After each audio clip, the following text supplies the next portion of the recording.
प्रधानमंत्री जी का अभिनंदन करें।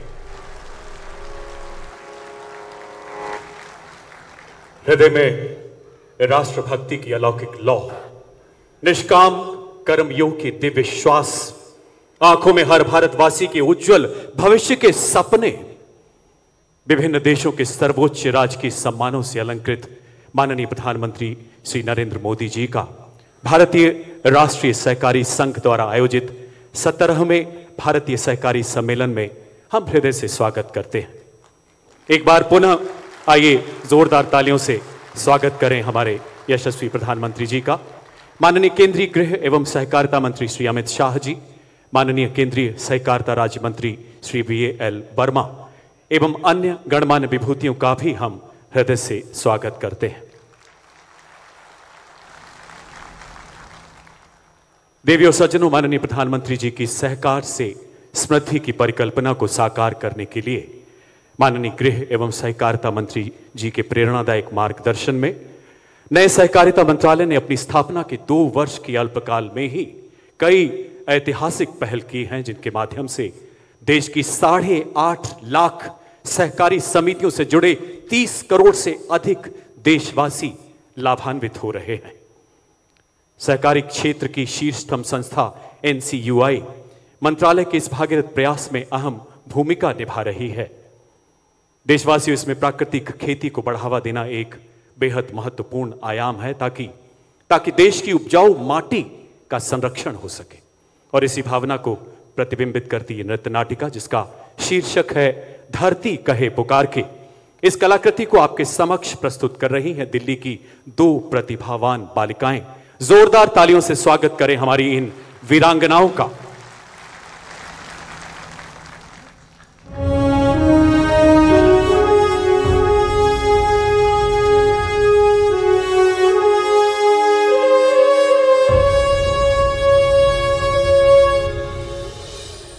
मैं हजारों साल से बिना रुके, बिना थके अपने पथ पर चल रही हूँ। मैं तब भी थी जब आप लोग नहीं थे, और मैं तब भी रहूंगी जब आप लोग नहीं रहेंगे।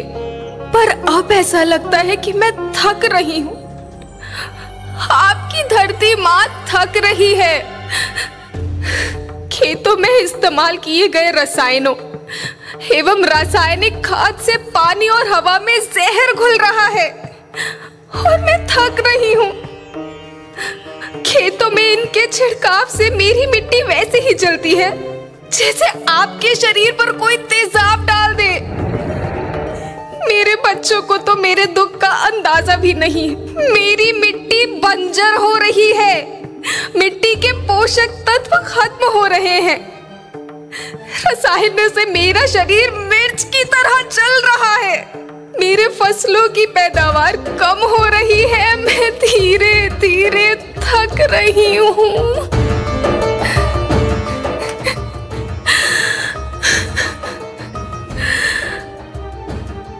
लेकिन मुझे याद आता है, पहले मैं बहुत सुंदर थी, बहुत प्रसन्न थी, हमेशा हंसती थी। मुझे आज भी याद है।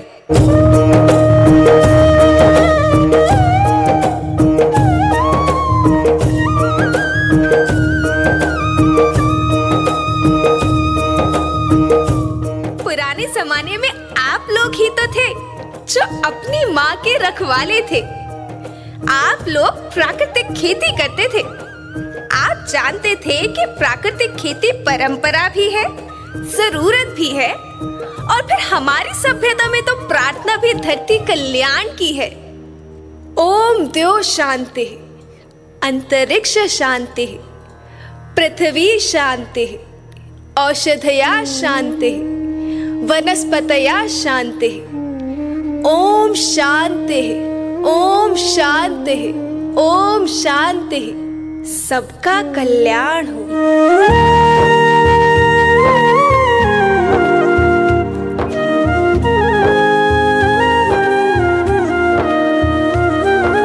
नदियाँ, जंगल, झरने, पर्वत रखना इन्हें संवार के। इनको रौंदा तुम न बचोगे, धरती कहे पुकार के।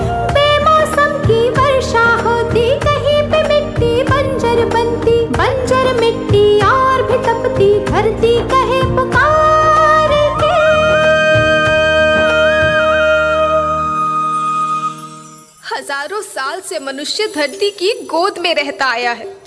धरती माँ ने आपको सब कुछ दिया, लेकिन मैं आपसे पूछती हूँ कि आपने अपनी धरती माँ को क्या दिया? ये जहरीले रसायन, अप्राकृतिक खाद जो मिट्टी को बंजर कर रहे हैं, उर्वरकता को बर्बाद कर रहे हैं। आप अच्छी पैदावार के लालच में जो रासायनिक खाद अपने खेतों में डाल रहे हैं वो अभी तो लाभ देगी, लेकिन लंबे समय में उसी रासायनिक खाद का नुकसान है। रासायनिक खाद जहर समान है, जहर समान। और तो और फसल में पानी की खपत भी बढ़ गई है, जिससे खेती की लागत बढ़ रही है और पानी का स्तर जमीन के काफी नीचे जा रहा है।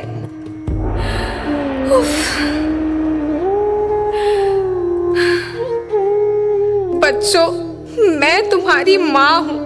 मैंने तुम्हें सुख से जीने के लिए पर्याप्त साधन दिए हैं, पर तुम्हारी लालच की पूर्ति के लिए नहीं दिए। ऐसा लगता है कि थोड़ी सी अधिक पैदावार और अपने लालच के लिए आप सब अपनी अगली पीढ़ी, अपने बच्चों के भविष्य के बारे में सोचना ही भूल गए हैं। सोचो, क्या तुम अपने बच्चों को ऐसे खेत देना चाहते हो जो बंजर हो?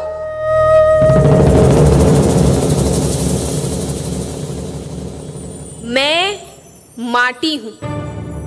माँ होना मेरे नाम में बसा है।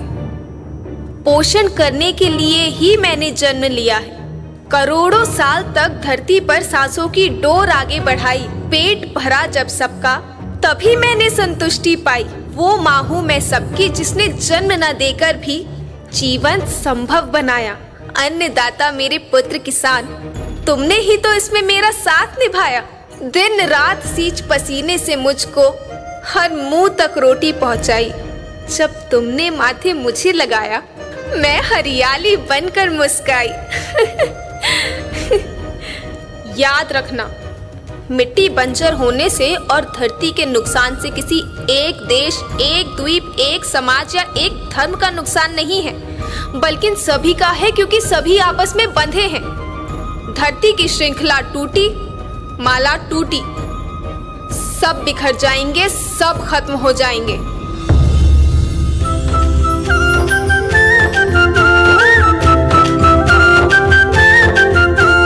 धरती एक परिवार के जैसी, सबका भविष्य है केवल एक। धरती एक परिवार के जैसी, सबका भविष्य है केवल एक। बचेगी धरती, सभी बचेंगे, जीवन पथ की मालाएं। अरे जीवन पथ की मालाएं। हीरा माणिक पन्ना मोती, माना सबके रूप अनेक। हीरा माणिक पन्ना मोती, माना सबके रूप अनेक। और बचेगी धरती, सभी बचेंगे, जीवन पथ की मालाएं। जीवन पथ की मालाएं, अरे जीवन पथ की मालाएं।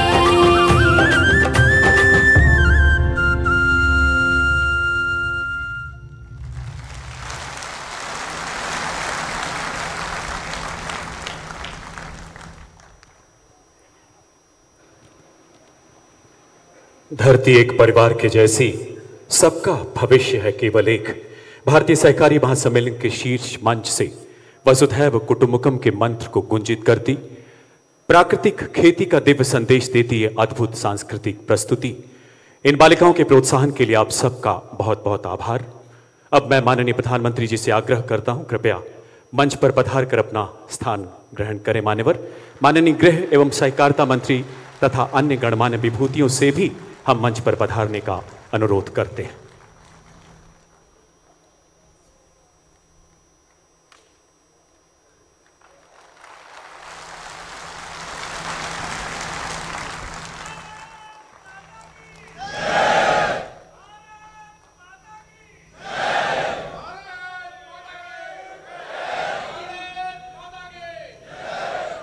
याद आता है, 7 समंदर पार रोनाल्ड रीगन सेंटर में गूंजता यही भारत माता का जयकार। भौगोलिक सीमाओं की परिधि से परे अंतर्राष्ट्रीय स्तर पर हर विश्व मंच जिनकी मौजूदगी से खुद को गौरवान्वित पाता है, जिनके आगमन की प्रतीक्षा में दुनिया का हर देश पलकें बिछाता है, ऐसे यशस्वी प्रधानमंत्री जी के सानिध्य से हम कृतकृत्य हैं। माननीय सहकारिता राज्य मंत्री श्री BL वर्मा जी से निवेदन, माननीय प्रधानमंत्री जी का अंग वस्त्र से अभिनंदन करें।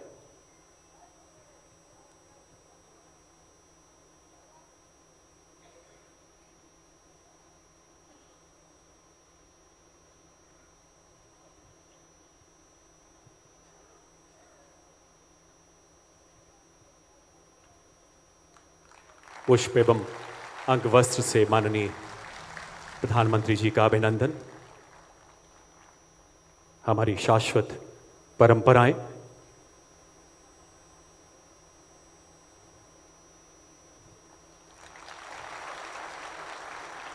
अब श्री दिलीप संघाणी अध्यक्ष भारतीय राष्ट्रीय सहकारी संघ माननीय प्रधानमंत्री जी को स्मृति चिन्ह भेंट कर उनका अभिवादन करेंगे।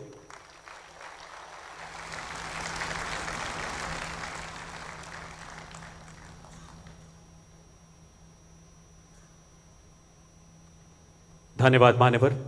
अब समय है स्वागत संबोधन का। भारतीय राष्ट्रीय सहकारी संघ के अध्यक्ष माननीय श्री दिलीप संघाणी जी से आग्रह, कृपया स्वागत संबोधन के लिए मंच पर पधारें। Sir, can you come this side?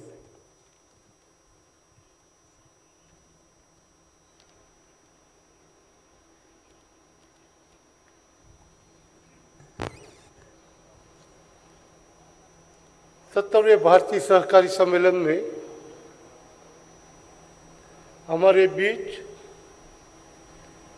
आज सिर्फ भारत के नेतृत्व नहीं, पूरी दुनिया में और देश भी जिसका नेतृत्व का स्वागत कर रहे हैं, ऐसे यशस्वी प्रधानमंत्री माननीय नरेंद्र भाई मोदी जी, सहकारी क्षेत्र में सफलता की गाथा का इतिहास जिन पर मोदी साहब ने जिम्मेदारी दी सहकारी मंत्री की, उनके बाद देश में सहकारिता इतिहास आज नया लिखा जा रहा है। ऐसे सहकार मंत्री एवं गृह मंत्री माननीय अमित भाई शाह, माननीय राज्य सहकारी मंत्री BL वर्मा जी, ICA इंटरनेशनल कोऑपरेटिव भारत के प्रथम चेयरमैन माननीय डॉक्टर चंद्रपाल यादव जी और देश के विभिन्न भाग से, विभिन्न कोऑपरेटिव सेक्टर से आए हुए सहकारी बंधुओं बहनों, अधिकारीगण, मैं आपका सही दिल से स्वागत करता हूं। आप सब जानते हैं, देश में माननीय प्रधानमंत्री जिन्होंने नया सहकारी मंत्रालय बनाया, उनके बाद सहकारिता में जो जान आई है, भारत में 1904 में सहकारिता शुरू हुआ, करीब 118 साल के पहले। तब से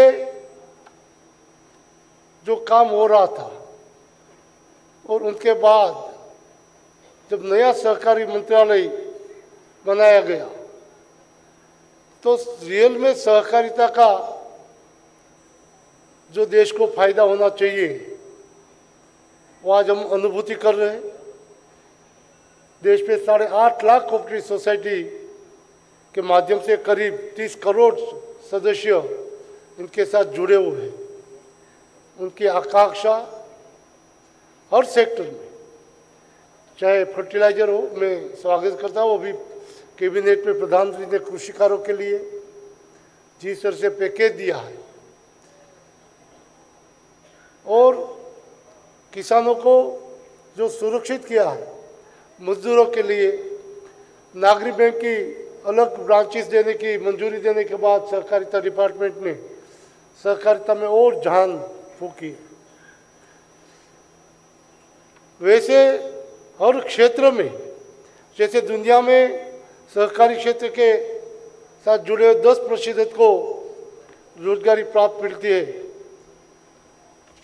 जब यहाँ अपने देश में 16% तक हम रोजगारी दे पा रहे हैं और उनसे आगे बढ़ने के लिए सहकारिता के लिए 2 लाख नई सोसाइटी बनाने का जो ध्येय लेके हमारे सहकार मंत्री जो चल रहे हैं उनको पूरा करने के लिए पूरा सहकारी जगत काम कर रहा है। मुझे गौरव ये है कि दुनिया में मोदी साहब के नेतृत्व में चल रहा देश में अभी हमें धरती का पुकार की जो देखा उस समस्या को समाधान करने के लिए इफ्को ने नैनो यूरिया और नैनो डीएपी का संशोधन करके दुनिया में पहली दफा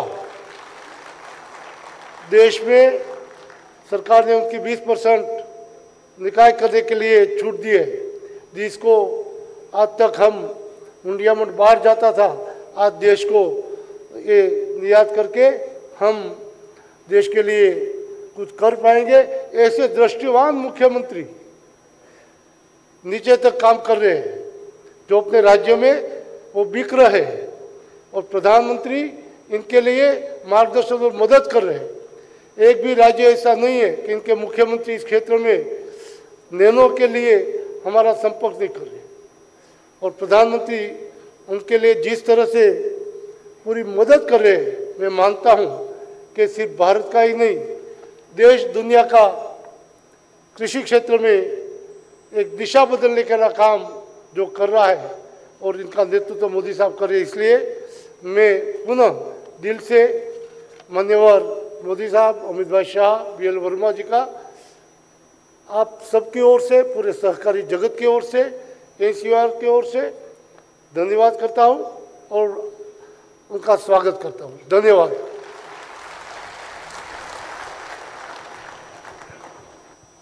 धन्यवाद श्रीमान। केंद्रीय गृह एवं देश के प्रथम सहकारिता मंत्री श्री अमित शाह जी से विनम्र अनुरोध कि वो भारतीय सहकारी महासम्मेलन को संबोधित करें।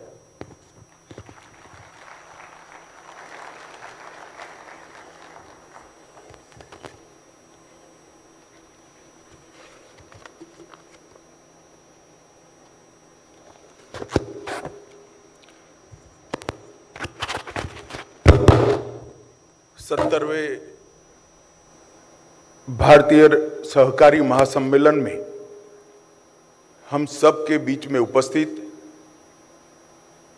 श्रद्धेय प्रधानमंत्री श्रीमान नरेंद्र मोदी जी की मंत्रिपरिषद में मेरे साथी श्री बीएल वर्मा जी, आज जिनके निमंत्रण पर हम सब यहाँ पर एकत्रित हुए हैं, ऐसे राष्ट्रीय सहकारी संघ के अध्यक्ष श्रीमान दिलीप भाई जी, डॉक्टर चंद्रपाल सिंह जी और आज देश भर के सहकारिता आंदोलन से जुड़े हुए आज की इस कांग्रेस में प्रतिनिधि नाते उपस्थित भाइयों बहनों, आप सभी को नमस्कार।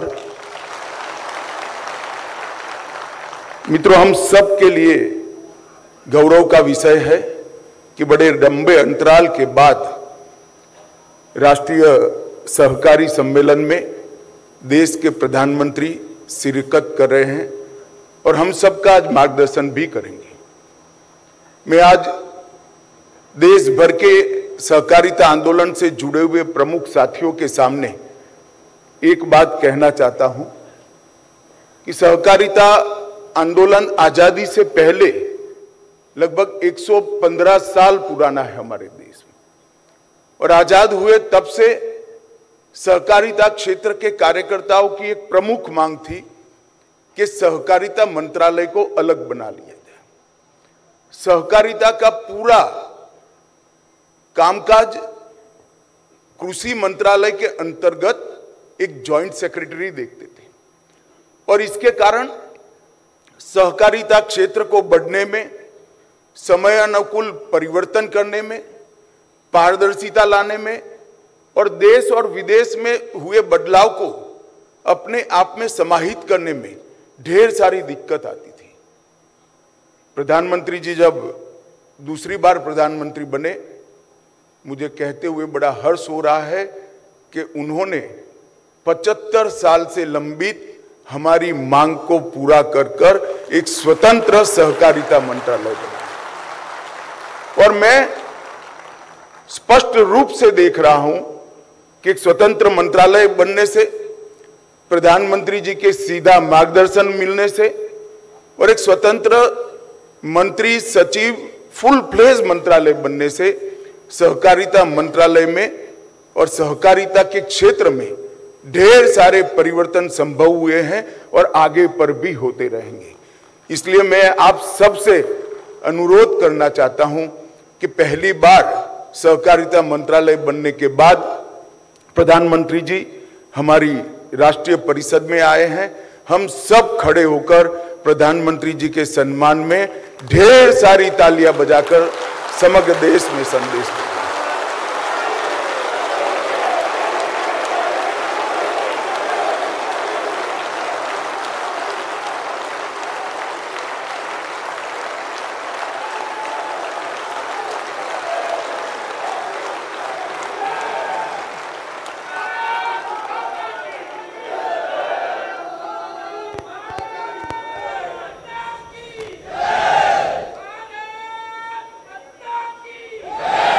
मित्रों, भारतीय सहकारी महासम्मेलन हम सब जानते हैं भारतीय सहकारी संघ ने आहूत किया है। भारतीय सहकारी संघ एक प्रकार से सहकारिता क्षेत्र की सर्वोच्च संस्था है और दिलीप भाई सांघानी के नेतृत्व में मेरा ये जो 2 साल का अनुभव आया है, हर इनिशिएटिव को, हर बदलाव को, हर पहल को पैक्स से लेकर एपेक्स तक पहुंचाने में सहकारिता संघ ने बहुत अच्छा तालमेल भी बिठाया है और प्रयास भी किया है। आज जब हम यहाँ सब आए हैं तब मैं सहकारिता साथियों को ये कहना चाहता हूँ कि 125 साल पुराना ये आंदोलन, इसने देश को अब तक काफी कुछ दिया है। ये सदी में हमने ढेर सारा उपलब्धियों को प्राप्त किया है, मगर विगत 25-30 साल से हमारा क्षेत्र एक ठहराव की अनुभूति कर रहा था। हमने ढेर सारे अचीवमेंट करे हैं, जैसे मैंने कहा कृषि वितरण, ऋण वितरण की अर्थव्यवस्था में हम लगभग 29% का हिस्सा सहकारी आंदोलन का है। उर्वरक के वितरण में 35% का हिस्सा सहकारिता आंदोलन का है। उर्वरक के उत्पादन में 25% का हिस्सा सहकारी क्षेत्र का है। चीनी के उत्पादन में 35% से ज्यादा हिस्सा सहकारिता क्षेत्र का है। स्पिंडल के क्षेत्र में लगभग 30% स्पिंडल देश में सहकारी संस्थाओं के माध्यम से चलते हैं। दूध की खरीदी, बिक्री और उत्पादन में हमारा हिस्सा 15% को छू रहा है। गेहूं की खरीदी में 13%, धान की खरीदी में 20% और ढेर सारी क्रेडिट कोऑपरेटिव सोसाइटियां, हाउसिंग कोऑपरेटिव सोसाइटियां, मत्स्य उत्पादन समितियां और कोऑपरेटिव बैंक्स, इसके माध्यम से विशेषकर छोटे वर्ग की आजीविका के लिए सहकारी क्षेत्र के आंदोलन ने बहुत सारा हमने किया है। आज ये सहकारिता महासम्मेलन से देश भर की सहकारिता हमसे अपेक्षा कर रही है कि हमने, मोदी जी ने जो आज़ादी के अमृत काल की व्याख्या की है, आज़ादी के अमृत महोत्सव से लेकर आज़ादी की शताब्दी तक की, ये 25 साल गत सदी में हमने जो योगदान देश के विकास में किया है, उससे ज्यादा योगदान ये 25 साल में करने का संकल्प आज इस सहकारिता सम्मेलन में हमने करना है। आज हमने यहां से तय कर जाना है कि सहकारिता के साथ युवाओं को जोड़ेंगे, सहकारिता को साथ महिलाओं को जोड़ेंगे और सहकारिता के माध्यम से गरीब व्यक्ति की अपने घर की अर्थव्यवस्था को समृद्ध करने का हम प्रयास करेंगे। सहकारिता का विकास सिमेट्रिक करने के लिए भी हमने इसी सम्मेलन के बाद चिंता करनी है। ढेर सारा काम हुआ है, मगर बहुत काम बाकी भी है। नए क्षेत्रों को भी सहकारिता के साथ हमने समाहित करना है और कंप्यूटराइजेशन, मॉडर्नाइजेशन और एक खुलापन इस सहकारिता के अंदर आए, इसके लिए सेल्फ डिसिप्लिन से सुधारों को हमने स्वीकारना पड़ेगा। इस दिशा में भी हम आगे बात करेंगे। मित्रों, मोदी जी के नेतृत्व में हमने ढेर सारे इनिशिएटिव सहकारिता के क्षेत्र में लिए हैं। सबसे पहले संवैधानिक ढांचे के भीतर राज्य और केंद्र के अधिकारों को खलल करे बगैर सहकारिता कानून में समानता लाने का एक प्रयास नरेंद्र मोदी सरकार ने किया और मोदी जी के इनिशिएटिव से multi state cooperative society act में संशोधन का काम संसद की संसदीय समिति ने सर्वानुमत से करा है। ढेर सारा कंसल्टेशन आप लोगों के साथ भी हुआ है और इसी सत्र के अंदर ये कानून आने वाला है। इसके साथ साथ पैक्स के कानून, पैक्स के उपनियम, बायलॉज समग्र देश में अलग अलग थे। इसके अंदर एक वाक्यता लाने के लिए सहकारिता मंत्रालय ने पैक्स के बायलॉज को बनाकर सभी राज्यों और केंद्र शासित प्रदेशों को एडवाइजरी के रूप में भेजा। मुझे कहते हुए आनंद है कि 26 राज्य और केंद्र शासित प्रदेशों ने पैक्स के कानून को, उपनियमों को स्वीकार कर लिया है। देश के 85% पैक्स इस सितंबर के बाद एक ही बायलॉज से चलेंगे और उसके माध्यम से हमने पैक्स को बहुआयामी बनाने का काम किया है। पैक्स अब डेयरी का भी काम कर सकेंगे, पैक्स अब मछुआरा समिति का भी काम कर सकेंगे। इससे पैक्स का एक्सपांशन बहुत सरल हो जाएगा और ढेर सारी गतिविधियों को हमने पैक्स के साथ जोड़ा है, जैसे कॉमन सेवा केंद्र, जिससे पैक्स को वायबल बनाने में तो लाभ होगा ही होगा, मगर पैक्स एक प्रकार से ग्रामीण सुविधा का आत्मा बन जाएगा। रिटेल आउटलेट को बदलने में भी हमने इनिशिएटिव लिए हैं। एक बहुत बड़ी खाद्यान्न भंडारण योजना भी प्रधानमंत्री जी ने अभी अप्रूव की है। हम इसको ट्रायल बेस पर सभी राज्यों में एक एक पैक्स को ले रहे हैं। इससे हमारा भंडारण व्यवस्था में अगर ये योजना हम सब मिलकर सफल करते हैं, मुझे विश्वास है होगी ही सफल, तो भंडारण व्यवस्था में कोऑपरेटिव की हिस्सेदारी 35% से ज्यादा अगले 5 साल के अंदर होगी। इससे आप समझ सकते हैं पैक्स कितने वायबल होंगे। हमने देश भर की कोऑपरेटिव का एक डेटाबेस बनाया है जिसका 90% काम समाप्त हो चुका है। यहाँ भारतीय सहकारी संघ में बैठकर सहकारिता मंत्रालय में और किसी भी रजिस्ट्रार, स्टेट रजिस्ट्रार की ऑफिस में क्लिक करने मात्र से ही हर गांव के अंदर कितनी सहकारी संस्था है, हर तहसील के अंदर कितनी सहकारी संस्थाएं हैं, हर जिले में कितनी सहकारिता संस्था है, इसका एक मैप मिल जाएगा। इससे हम वैक्यूम को आइडेंटिफाई कर खाली जगहों की पहचान कर हम हमारे एक्सपांशन का काम करेंगे। अगले 3 साल के अंदर हमने लक्ष्य रखा है कि अभी जो 85,000 पैक्स है, इसके जगह अगले 3 साल में ये देश की हर पंचायत में पैक्स होगा। मतलब 3 लाख पैक्स इस देश के अंदर अस्तित्व में आएंगे। तभी जाकर सहकारिता का खाका बहुत मजबूत होगा। जेम प्लेटफॉर्म पर क्रेता के रूप में और मार्केटिंग के लिए, दोनों के लिए जेम से हमें मंजूरी देने का काम माननीय प्रधानमंत्री जी ने किया है और ढेर सारे इनिशिएटिव लिए हैं। गैस की एजेंसियों के लिए भी क्षेत्र को खोला है, पेट्रोल पंप के लिए भी खोला है। 1100 नए एफपीओ पैक्स के माध्यम से बन रहे हैं और अब खाद्य वितरण में भी पैक्स की भूमिका को हमारे खाद्य मंत्री मनसुख भाई मांडविया ने सुनिश्चित किया है।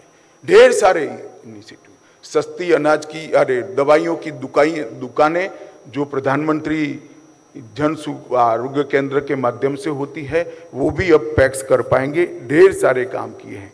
सालों से आयकर के कानून में हमें अन्याय होता था, कंपनी के साथ हमारी समानता नहीं थी। प्रधानमंत्री जी ने एक ही झटके में सारी असमानताओं दूर कर कंपनी के साथ कोऑपरेटिव को एक समान दर्जा दिया है। इससे हमारा बहुत बड़ा फायदा आने वाले दिनों में होने वाला है। शुगर मिलों के सालों से लंबित 15,000 करोड़ के टैक्स डिस्प्यूट और फ्यूचर में ये टैक्स डिस्प्यूट जनरेट न हो, इस तरह की व्यवस्था करी है।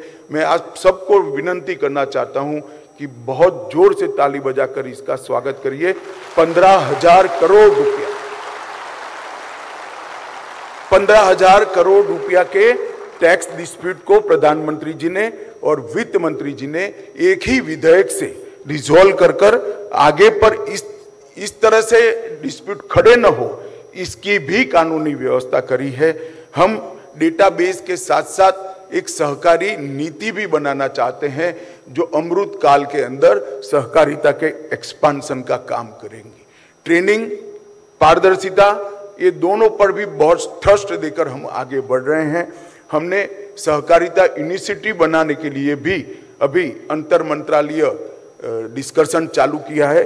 कुछ ही समय में हम इस पर निर्णय कर पाएंगे, जिससे भारतीय राष्ट्रीय सहकारी संघ के तहत तहसील तक जो हमारी प्रशिक्षण की व्यवस्था है उसको मॉडर्नाइज कर एक ही प्रोग्राम के तहत, एक ही अभ्यासक्रम के तहत समग्र देश के अंदर डेयरी के क्षेत्र के विशेषज्ञ बाहर निकलेंगे, बैंकिंग के निकलेंगे, कंप्यूटराइजेशन के निकलेंगे, सहकारिता क्षेत्र के भी हमारे सिद्धांतों को समझने वाले युवा इससे बाहर निकलेंगे।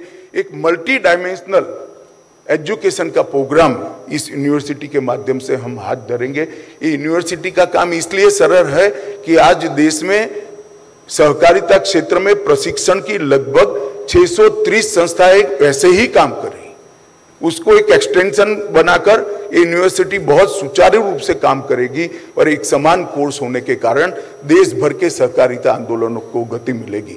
मित्रों, मैं ज्यादा कहना नहीं चाहता। मैं प्रधानमंत्री जी का बहुत बहुत धन्यवाद देना चाहता हूं कि सहकारिता मंत्रालय की जरूरत को वो इतना ही समझते हैं जितना मैं और आप समझते हैं। हर इनिशिएटिव को उनका आशीर्वाद प्राप्त होता है और मुझे विश्वास है कि मोदी जी की जो कल्पना है, हमारे प्रधानमंत्री की जो कल्पना है सहकार से समृद्धि की, हम देश की समृद्धि को तो बढ़ाएंगे ही बढ़ाएंगे। देश के जीडीपी में हमारे कंट्रीब्यूशन को भी बढ़ाएंगे, परंतु इसके साथ साथ जो नीचे का तबका है, जो गरीबी की रेखा के नीचे जीता था, जिसको मोदी जी ने अभी अभी ढेर सारी सुविधाएं दी है, अब वो अपनी बेसिक सुविधाओं की मशक्कत से बाहर निकला है। वो आशा के साथ अपनी नई पीढ़ी के सामने देख रहा है। उसके पास पूंजी नहीं है, इसकी छोटी छोटी पूंजी को एकत्रित कर कोऑपरेटिव से एक बड़ी पूंजी बनाकर उसको भी उद्यम के साथ जोड़ने का काम हम करेंगे, इसका मुझे भरोसा है। हर क्षेत्र में सहकारिता के एक्सपांशन के लिए आपके सहयोग की जरूरत है, मगर मैं फिर से एक बार आग्रह करना चाहूँगा कि हमने भी स्वयं शिस्त से पारदर्शिता और परिवर्तन को स्वीकारना पड़ेगा। एक कठिन जरूर है मगर असंभव नहीं है।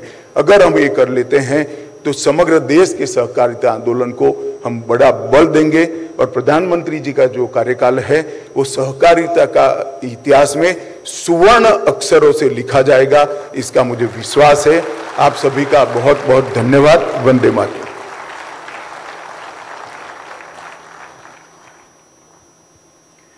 आज के महासम्मेलन के अध्यक्ष माननीय गृह एवं सहकारिता मंत्री जी का अत्यंत ऊर्जावान एवं प्रेरणादायक संबोधन के लिए बहुत बहुत आभार। देवी और सज्जनों, भारतीय राष्ट्रीय सहकारी संघ ने सहकारिता क्षेत्र में महत्वपूर्ण बदलाव लाने के लिए ई कॉमर्स वेबसाइट एवं एडवाइजरी पोर्टल विकसित किए हैं। माननीय प्रधानमंत्री जी से सादर अनुरोध, कृपया रिमोट का बटन दबाकर इन ई पोर्टल्स का विमोचन करें। माननीय प्रधानमंत्री महोदय।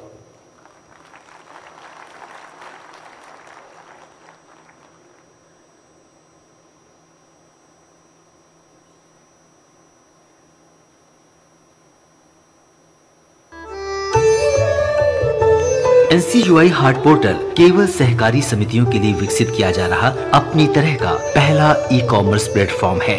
NCUI हाट प्रोजेक्ट तैयार करने के लिए गूगल समर्थित स्टार्टअप कंपनी को सूचीबद्ध किया गया है, जिससे पोर्टल का निर्माण और प्रचार प्रसार हो सकेगा। ऑनलाइन बाजार उपलब्ध कराने के अलावा NCUI हाट पोर्टल सहकारी समितियों को उत्पादों के पंजीकरण, ब्रांडिंग और प्रचार में प्रशिक्षण देने के साथ ही डेटा विश्लेषण के माध्यम से बिक्री बढ़ाने में सुविधा प्रदान करेगा। NCUI पोर्टल व्यवसाय वृद्धि के लिए नई तकनीकी और सहकारी समितियों के बीच सूचनाओं के आदान प्रदान के लिए एक मंच उपलब्ध कराएगा। NCUI हाट पोर्टल सरकार द्वारा शुरू की गई सामाजिक कल्याण योजनाओं के साथ साथ अन्य सेवाओं का लाभ उठाने के लिए प्रशिक्षण सहायता भी प्रदान करेगा। पोर्टल पर ऑन बोर्डिंग के साथ साथ सभी प्रशिक्षण और सहायता निःशुल्क प्रदान की जाएगी। Cooperative extension and advisory services portal अपनी तरह का पहला ऑनलाइन प्लेटफॉर्म है जो लर्निंग मैनेजमेंट सिस्टम और कोऑपरेटिव रिसोर्स सेंटर से मिलकर बना है। सहकारी प्रबंधन के विभिन्न पहलुओं पर ऑनलाइन पढ़ाई करने का ये पहला ऑनलाइन प्लेटफॉर्म है जो युवाओं और महिलाओं को शिक्षित करेगा और जीवंत भारत के लिए सहकार से समृद्धि के सपने को साकार करेगा। विमोचन के लिए बहुत बहुत धन्यवाद मान्यवर। NCUI सहकारिता मंत्रालय द्वारा की गई विभिन्न ऐतिहासिक पहलों के माध्यम से सहकारिता आंदोलन को सशक्त बना रहा है। इस गौरवशाली अभियान की कुछ झलकियां देखते हैं, आइए इस लघु फिल्म के माध्यम से। Please sit back and admire.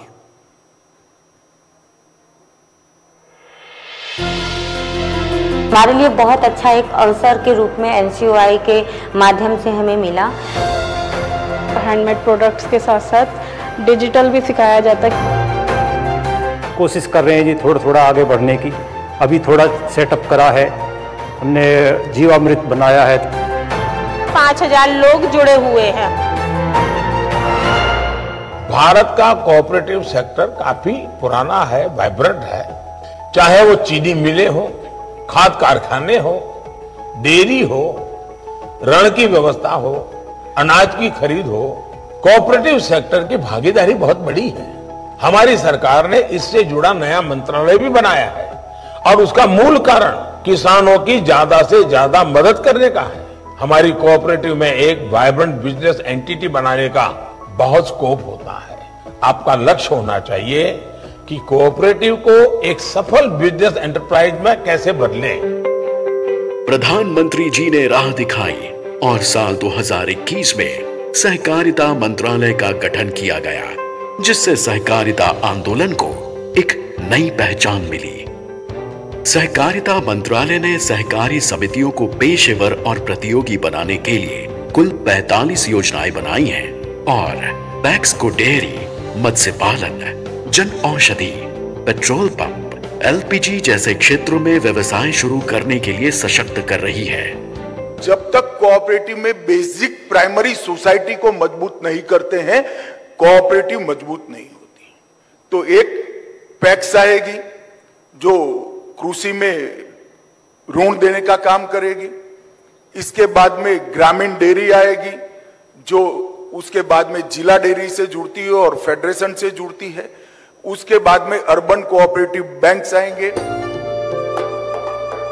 सहकारिता मंत्रालय के सहकार से समृद्धि के संकल्प को पूरा करने का बीड़ा भारत की सहकारी आंदोलन की शीर्षस्थ संस्था NCUI यानी भारतीय राष्ट्रीय सहकारी संघ ने उठाया है।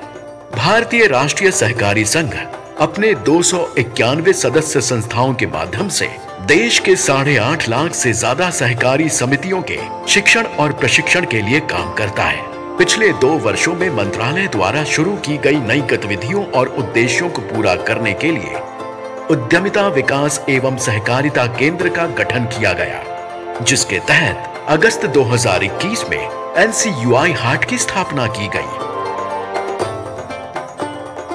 NCUI ने अंतर्राष्ट्रीय एवं राष्ट्रीय स्तर की संस्थाओं जैसे German development corporation, art of living, HCL foundation, IIT Delhi, NIFT, Indian institute of military research IIMR के साथ साझेदारी की है, जिससे सहकारी समितियों को आधुनिक तकनीक एवं कारगर उत्पादन एवं व्यवसाय विकास की मजबूती प्रदान हो सके। साथ ही NCUI देश की प्रतिष्ठित निजी कंपनियों के CSR के तहत आर्थिक सहयोग से विश्व स्तर का कौशल विकास केंद्र नोएडा में स्थापित कर रहा है, जिससे सहकारी समिति के सदस्यों को अपनी आजीविका के नए तरीके सीखने का अवसर मिलेगा। सहकारी क्षेत्र के लिए देश का पहला ई-कॉमर्स प्लेटफॉर्म शुरू किया जा रहा है, जिससे सहकारी समितियों को ऑनलाइन बाजार के साथ साथ अब पोर्टल पर अपना व्यवसाय चलाने के लिए जरूरी प्रशिक्षण एवं ब्रांडिंग, पैकेजिंग और लॉजिस्टिक का सपोर्ट निःशुल्क उपलब्ध कराया जाएगा। NCUI देश के सहकारी बंधुओं को प्रशिक्षित करने के लिए cooperative extension and advisory services नाम का ऑनलाइन पोर्टल भी शुरू करने जा रहा है। आइए हम सभी सहकार बंधु मिलकर भारत सरकार के सहकार से समृद्धि के संकल्प को साकार करने हेतु सहकारिता मंत्रालय और भारतीय राष्ट्रीय सहकारी संघ के नए उपक्रमों को सफल बनाने में अपनी भागीदारी निभाएं। ये थी सहकारिता की नई विकास यात्रा को दर्शाती लघु फिल्म।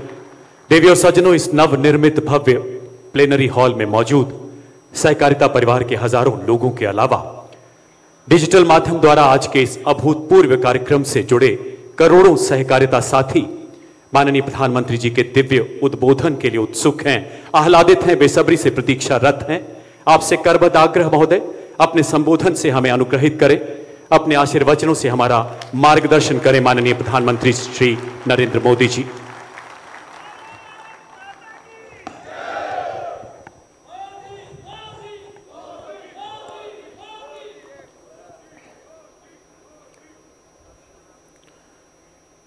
मंत्रिमंडल के मेरे सहयोगी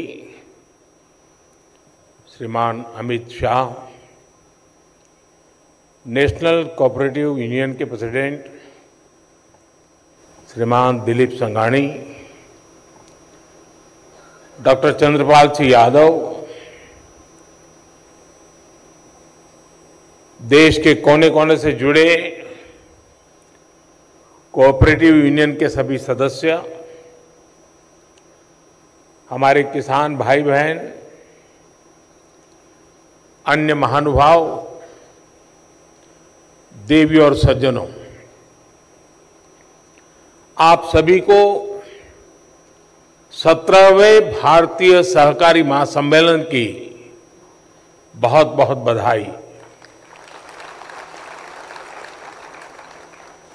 मैं आप सभी का इस सम्मेलन में स्वागत करता हूं, अभिनंदन करता हूं।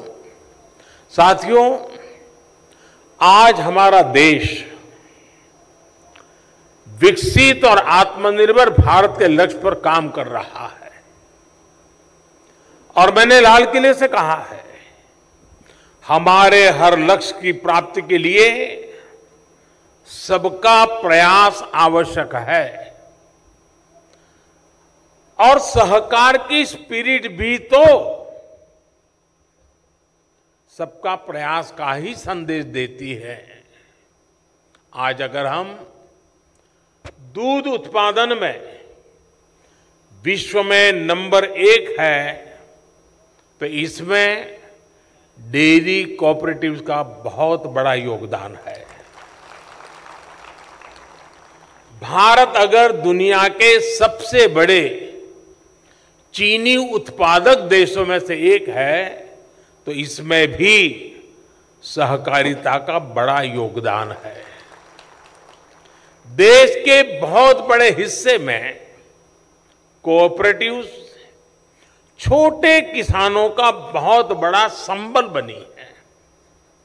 आज डेयरी जैसे सहकारी क्षेत्र में लगभग 60% भागीदारी हमारी माताओं बहनों की है।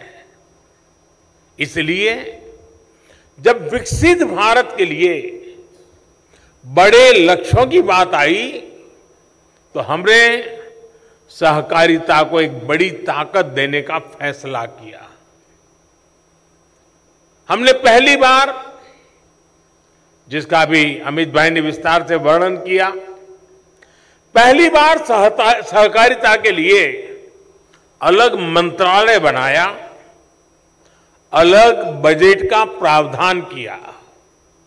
आज कोऑपरेटिव्स को वैसी ही सुविधाएं, वैसा ही प्लेटफॉर्म उपलब्ध कराया जा रहा है जैसा कॉरपोरेट सेक्टर को मिलता है। सहकारी समितियों की ताकत बढ़ाने के लिए, उनके लिए टैक्स की दरों को भी कम किया गया है। सहकारिता क्षेत्र से जुड़े जो मुद्दे वर्षों से लंबित थे, उन्हें तेज गति से सुलझाया जा रहा है। हमारी सरकार ने सहकारी बैंकों को भी मजबूती दी है। सहकारी बैंकों को नई ब्रांच खोलनी हो, लोगों के घर पहुंचकर बैंकिंग सेवा देनी हो, इसके लिए नियमों को आसान बनाया गया है। साथियों, इस कार्यक्रम से इतनी बड़ी संख्या में हमारे किसान भाई बहन जुड़े हैं। बीते 9 वर्षों में जो नीतियां बदली हैं, निर्णय लिए गए हैं, उनसे क्या बदलाव आया है, ये आप अनुभव कर रहे हैं। आप याद कीजिए, 2014 से पहले अक्सर किसानों की मांग क्या होती थी? किसान कहते थे कि उन्हें सरकार की मदद बहुत कम मिलती है, और जो थोड़ी सी मदद भी मिलती थी वो बिचौलियों के खाते में जाती थी। सरकारी योजनाओं के लाभ से देश के छोटे और मझले किसान वंचित ही रहते थे। पिछले 9 वर्षों में ये स्थिति बिल्कुल बदल गई है। आज देखिए, करोड़ों छोटे किसानों को पीएम किसान सम्मान निधि मिल रही है, और कोई बिचौलिया नहीं, कोई फर्जी लाभार्थी नहीं। बीते 4 वर्षों में इस योजना के तहत 2.5 लाख करोड़ रुपए, आप सब सहकारी क्षेत्र का नेतृत्व करने वाले लोग हैं, मैं आशा करूंगा कि इन आंकड़ों पर आप गौर करेंगे। 2.5 लाख करोड़ रुपए सीधे किसानों के बैंक खातों में भेजे गए हैं। ये कितनी बड़ी रकम है, इसका अंदाजा आप एक और आंकड़े से अगर मैं तुलना करूंगा तो आप आसानी से लगा सकेंगे।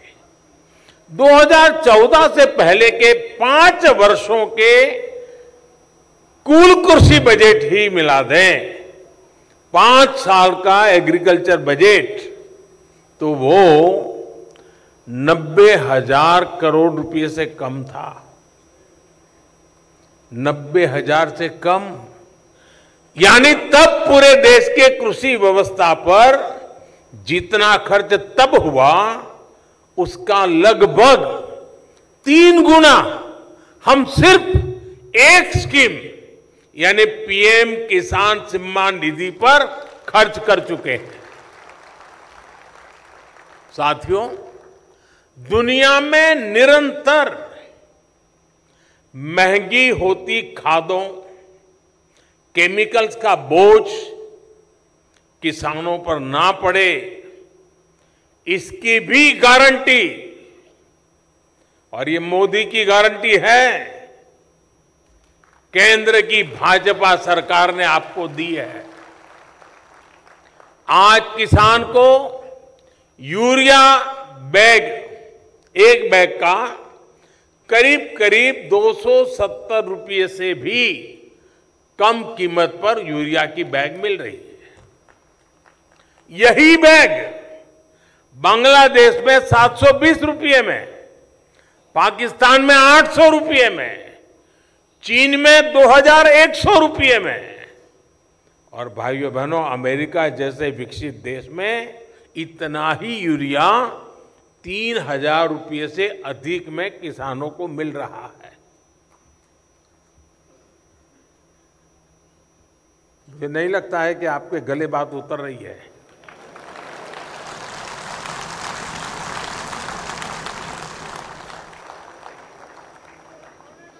जब तक ये फर्क समझेंगे नहीं हम,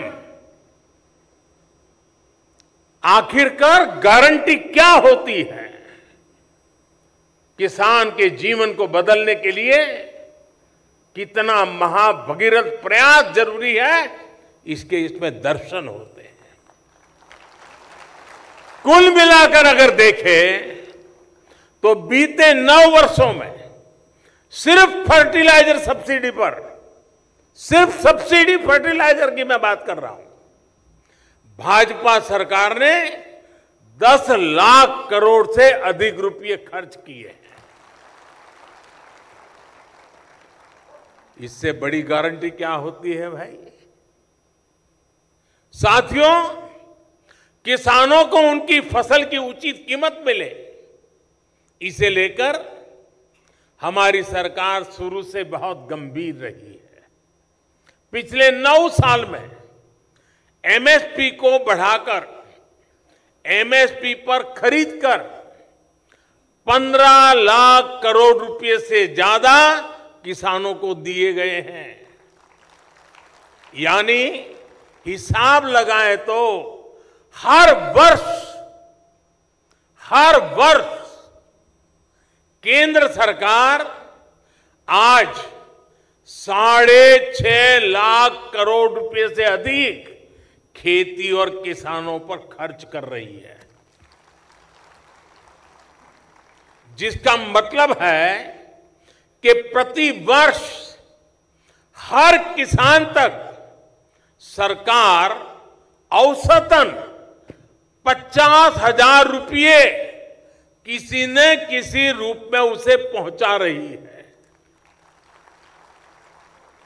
यानी भाजपा सरकार में किसानों को अलग अलग तरह से हर साल 50,000 रुपया मिलने की गारंटी है। ये मोदी की गारंटी है। और मैं जो किया है वो बता रहा हूं, वादे नहीं बता रहा हूं। साथियों, किसान हितैषी अप्रोच को जारी रखते हुए कुछ दिन पहले एक और बड़ा निर्णय लिया गया है।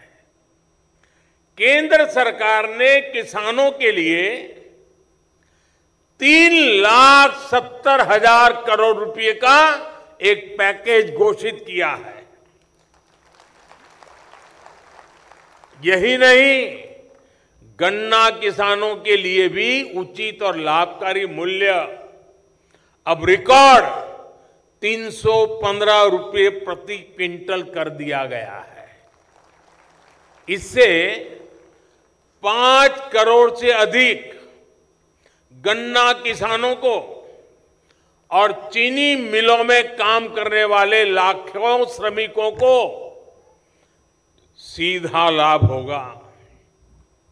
साथियों, अमृत काल में देश के गांव, देश के किसान के सामर्थ्य को बढ़ाने के लिए अब देश के कोऑपरेटिव सेक्टर की भूमिका बहुत बड़ी होने वाली है।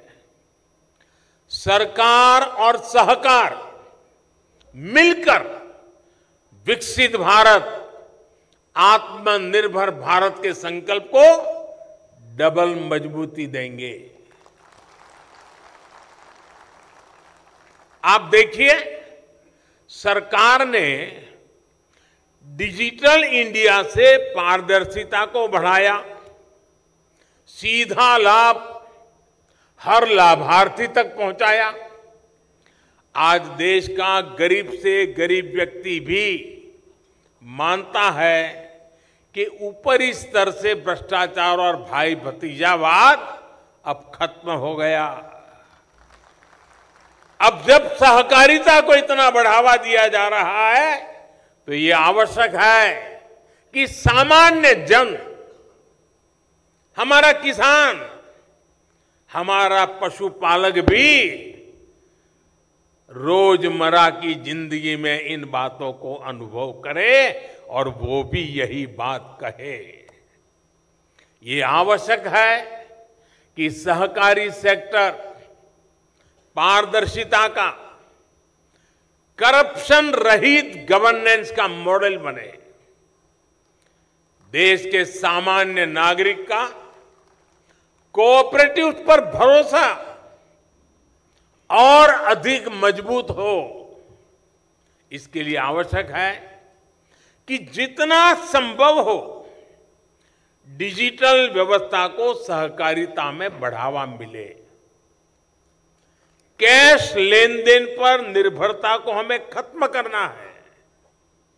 इसके लिए अगर आप अभियान चलाकर प्रयास करेंगे और आप सब सहकारी क्षेत्र के लोग, मैंने आपका एक बहुत बड़ा काम कर दिया है, मंत्रालय बना दिया।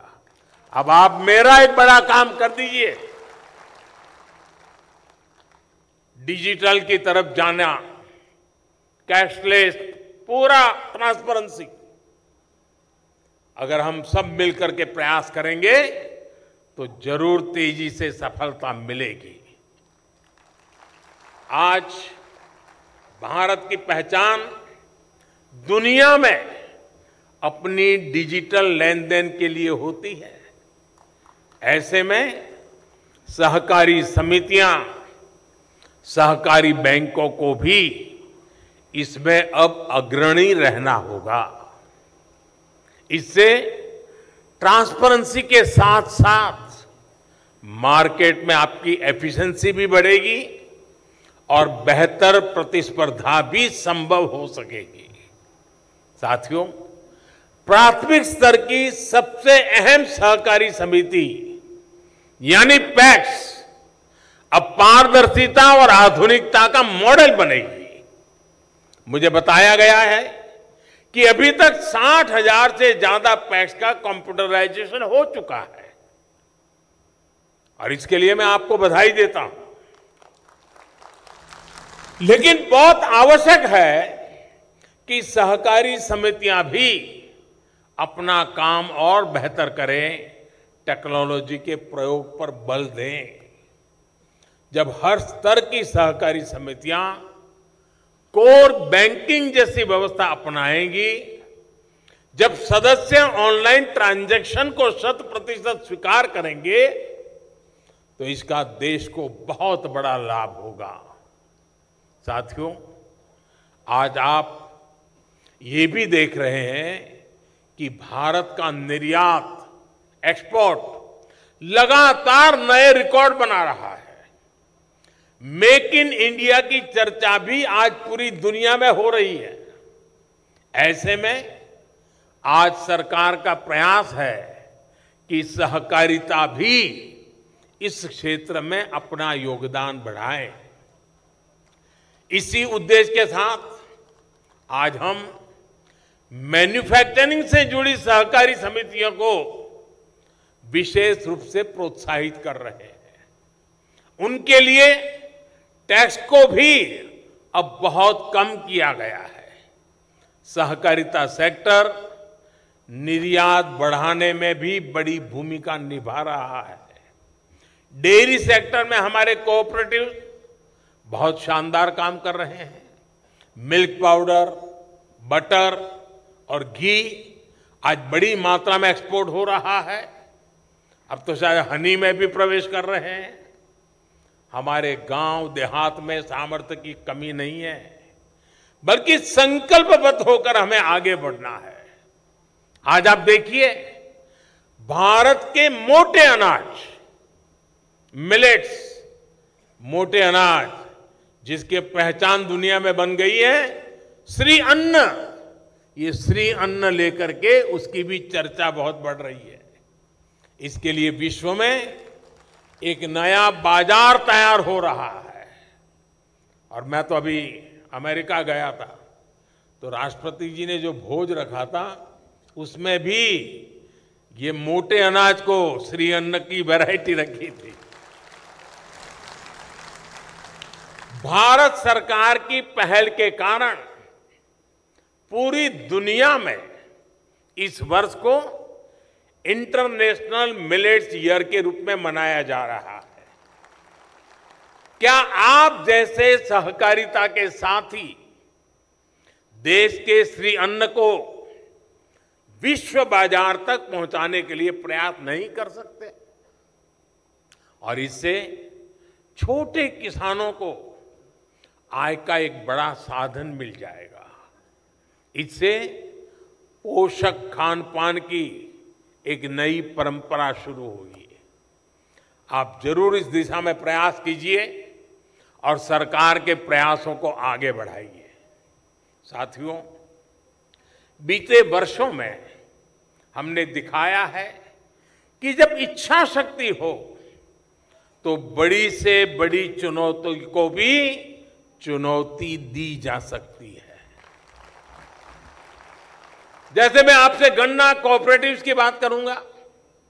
एक समय था जब किसानों को गन्ने की कीमत भी कम मिलती थी और पैसा भी कई कई सालों तक फंसा रहता था।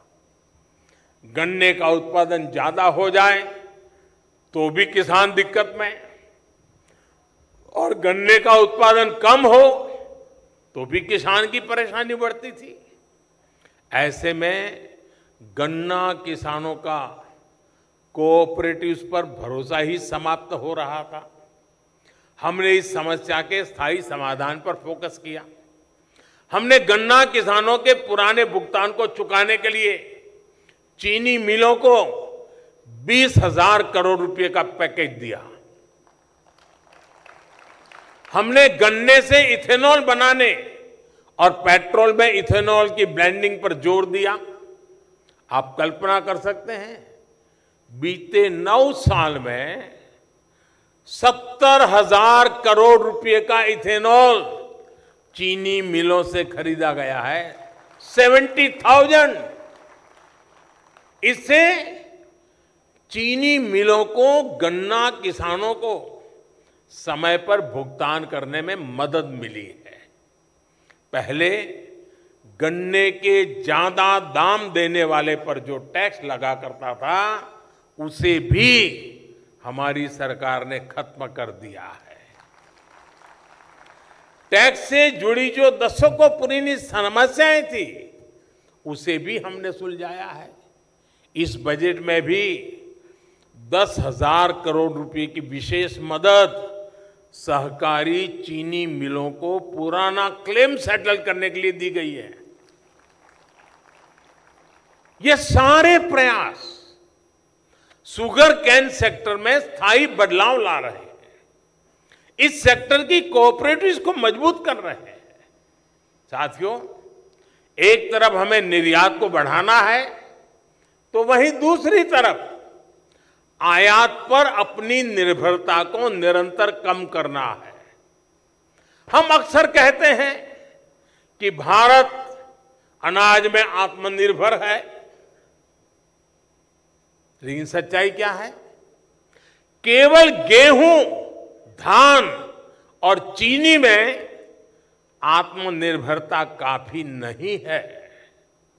जब हम खाद्य सुरक्षा की बात करते हैं तो ये सिर्फ आटे और चावल तक सीमित नहीं रहे। मैं आपको कुछ बातें याद दिलाना चाहता हूं।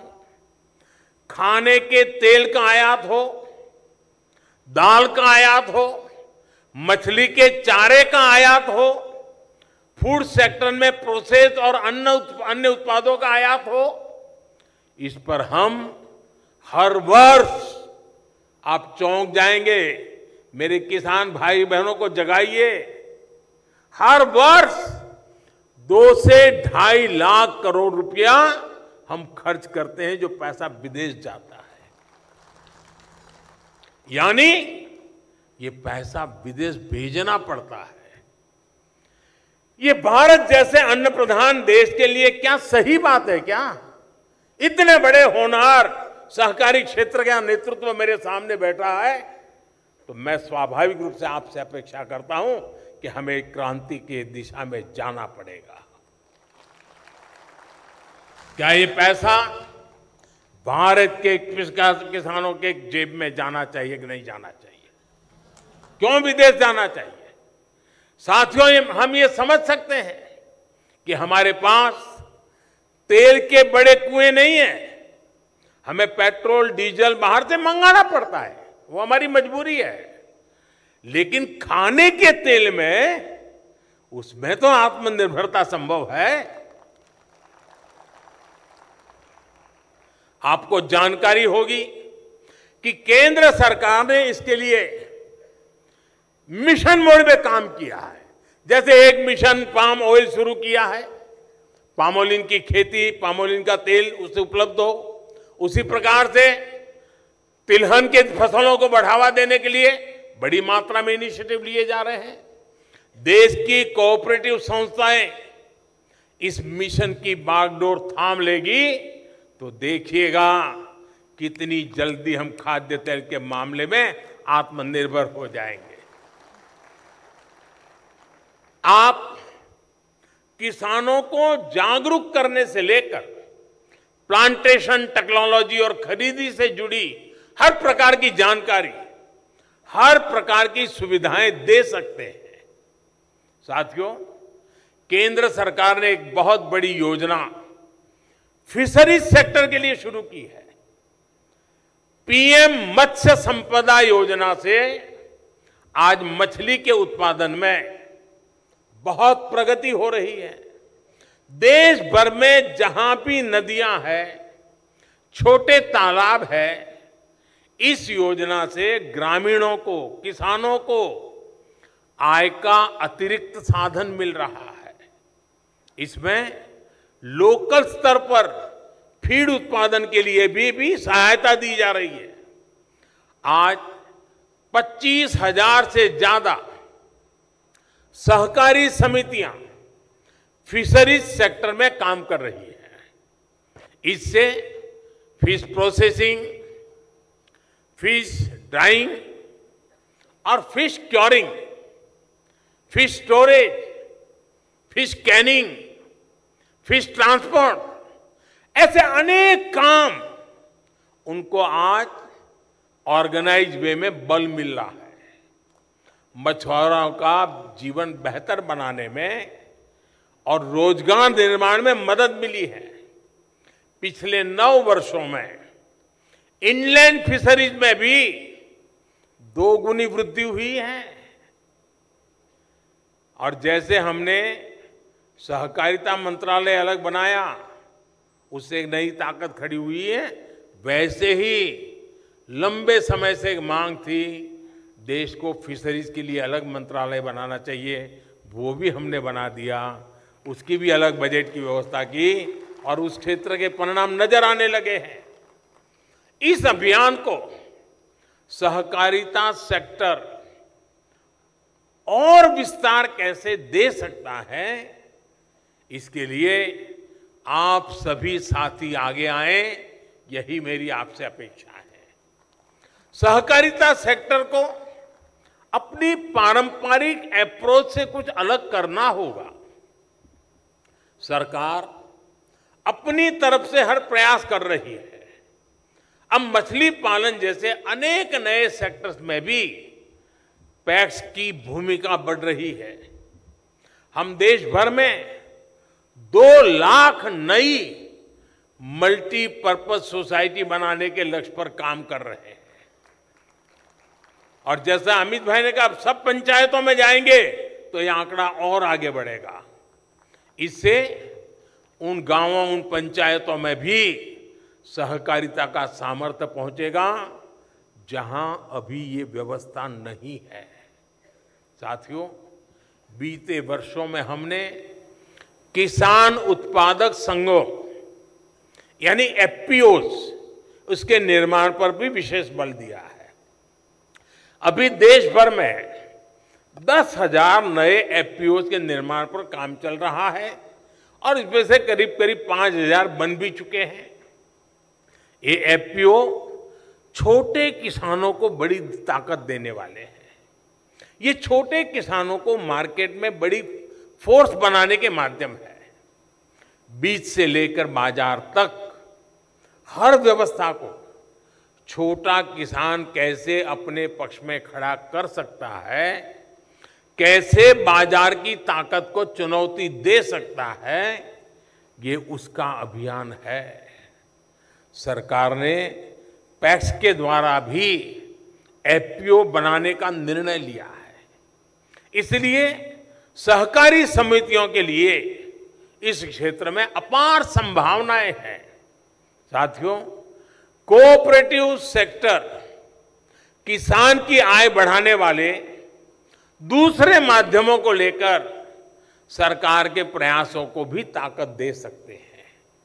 शहद का उत्पादन हो, ऑर्गेनिक फूड हो, खेत की मेड़ पर सोलर पैनल लगाकर अन्नदाता ऊर्जादाता बनाने का अभियान हो, बिजली पैदा करने का अभियान हो, सॉइल की टेस्टिंग हो, सहकारिता सेक्टर का सहयोग बहुत आवश्यक है। साथियों, आज केमिकल मुक्त खेती, नेचुरल फार्मिंग सरकार की प्राथमिकता है और मैं अभी दिल्ली की उन 2 बेटियों को बधाई देता हूं कि उन्होंने अपने दिल को झकझोर दिया। धरती मां पुकार पुकार करके कह रही है कि मुझे मत मारो। बहुत उत्तम तरीके से नाट्य मंचन के द्वारा उन्होंने हमें जगाने का प्रयास किया है। मैं तो चाहता हूं हर कोऑपरेटिव संस्था इस प्रकार की एक टोली तैयार करें, जो टोली हर गांव में इस प्रकार से मंचन करे, लोगों को जगाएं। हाल में ही एक बहुत बड़ी योजना पीएम प्रमाण को स्वीकृति दी गई है। पीएम प्रणाम, लक्ष्य ये कि ज्यादा से ज्यादा किसान केमिकल मुक्त खेती अपनाएं। इसके तहत वैकल्पिक खादों, ऑर्गेनिक खाद के उत्पादन पर बल दिया जाएगा। इससे मिट्टी भी सुरक्षित होगी और किसानों की लागत भी कम होगी। इसमें सहकारिता से जुड़े संगठनों का योगदान बहुत अहम है। मेरा सभी सहकारी संगठनों से आग्रह है कि इस अभियान के साथ ज्यादा से ज्यादा जुड़िए। आप तय कर सकते हैं कि अपने जिले के 5 गांवों को केमिकल मुक्त खेती के लिए 100% हम करके रहेंगे। 5 गांव, और उन 5 गांवों में किसी भी खेत में 1 ग्राम भी केमिकल का प्रयोग नहीं होगा, ये हम सुनिश्चित कर सकते हैं। इससे पूरे जिले में इसको लेकर जागरूकता बढ़ेगी, सबका प्रयास बढ़ेगा। साथियों, एक और मिशन है जो केमिकल मुक्त खेती और अतिरिक्त आय दोनों सुनिश्चित कर रहा है। ये है गोबर धन योजना। इसके तहत देश भर में वेस्ट से वेल्थ बनाने का काम किया जा रहा है। गोबर से, कचरे से बिजली और जैविक खाद बनाने का ये बहुत बड़ा माध्यम बनता जा रहा है। सरकार ऐसे प्लांट्स का एक बहुत बड़ा नेटवर्क तैयार कर रही है। देश में अनेक बड़ी बड़ी कंपनियों ने 50 से ज्यादा बायोगैस प्लांट तैयार किए हैं। गोवर्धन प्लांट्स के लिए सहकारी समितियों को भी आगे आने की आवश्यकता है। इससे पशुपालकों को तो लाभ होगा ही, जिन पशुओं को सड़कों पर छोड़ दिया गया है उनका भी सदुपयोग हो पाएगा। साथियों, आप सभी डेयरी सेक्टर में, पशुपालन के सेक्टर में बहुत व्यापक रूप से काम करते हैं। बहुत बड़ी संख्या में पशुपालक सहकारिता आंदोलन से जुड़े हैं। आप सभी जानते हैं कि पशुओं की बीमारी एक पशुपालक को कितने बड़े संकट में डाल सकती है।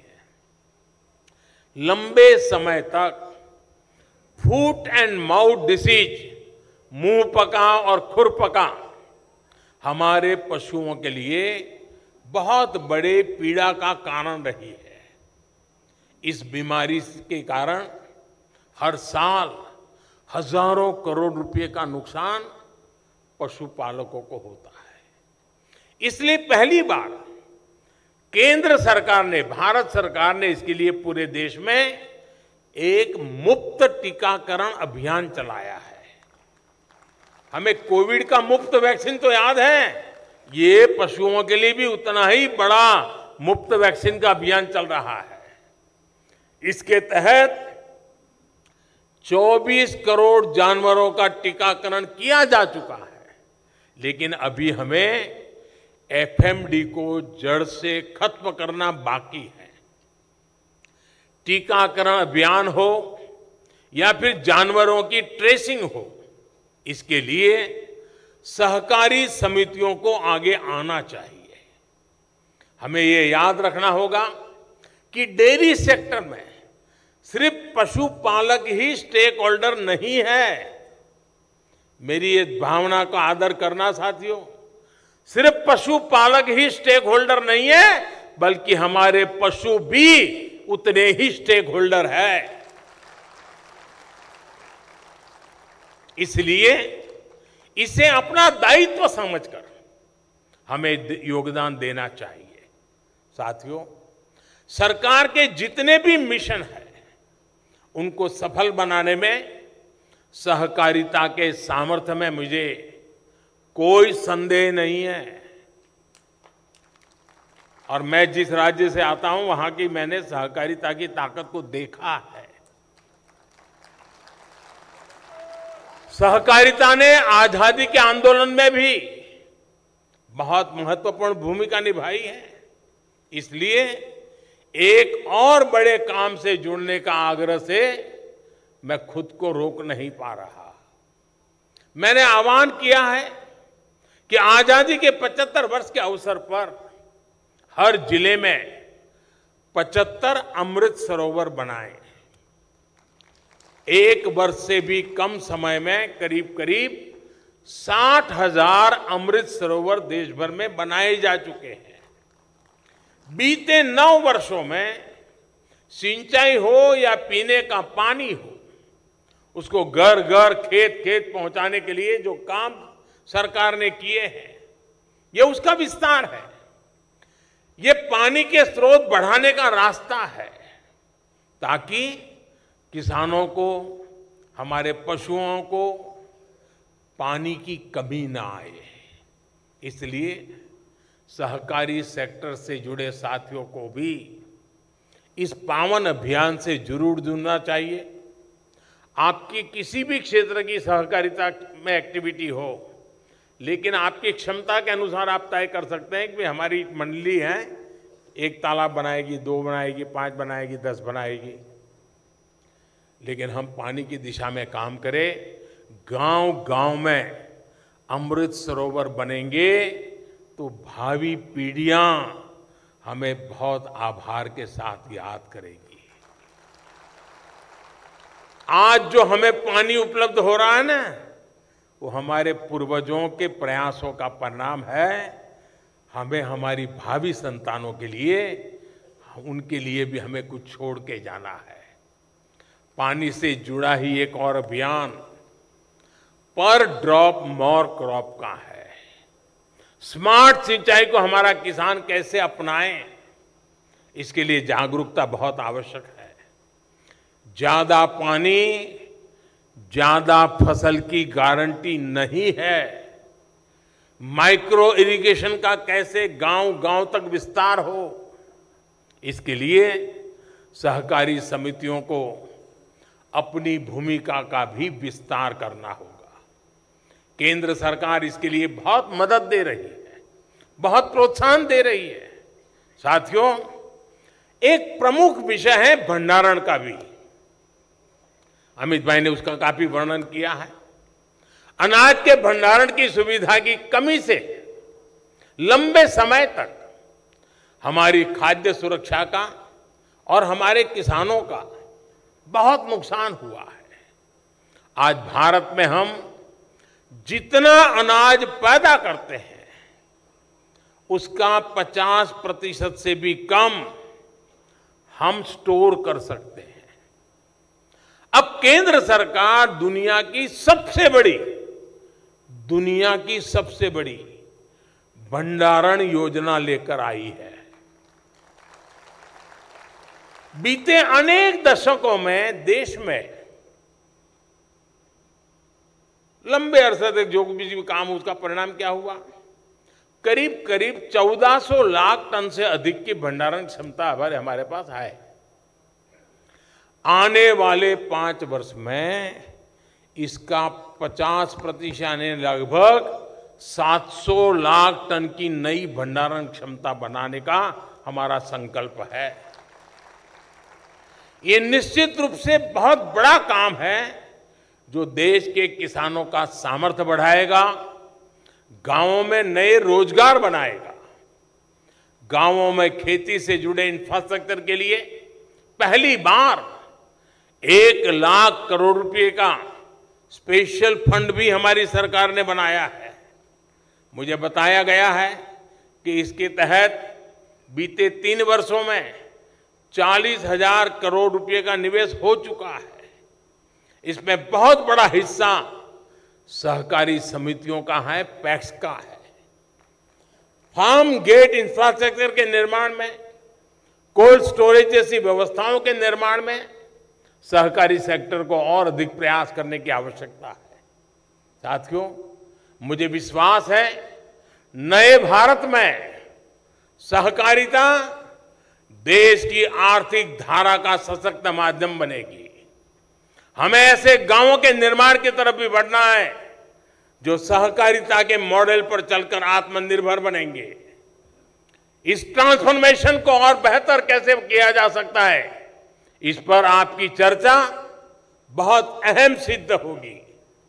कोऑपरेटिव्स में भी कोऑपरेशन को और बेहतर कैसे बनाएं, आप इस पर भी जरूर चर्चा करिए।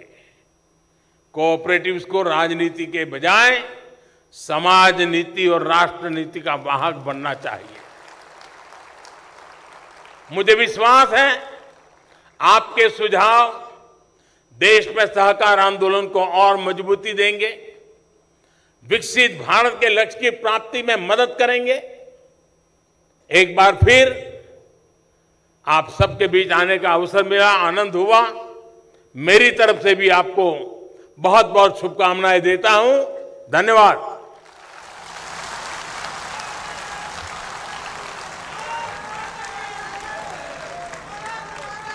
आपके ओजस्वी उद्गारों के लिए हृदय से आभार मान्यवर। आपका हर शब्द राष्ट्र सर्वप्रथम का आह्वान है। आपकी जीवन यात्रा मां भारती का वंदन है। आपके नेतृत्व की प्रबलता में, आपकी वाणी की दिव्यता में विश्व मंच पर पुनः विश्व गुरु सा उभरता हिंदुस्तान नजर आता है।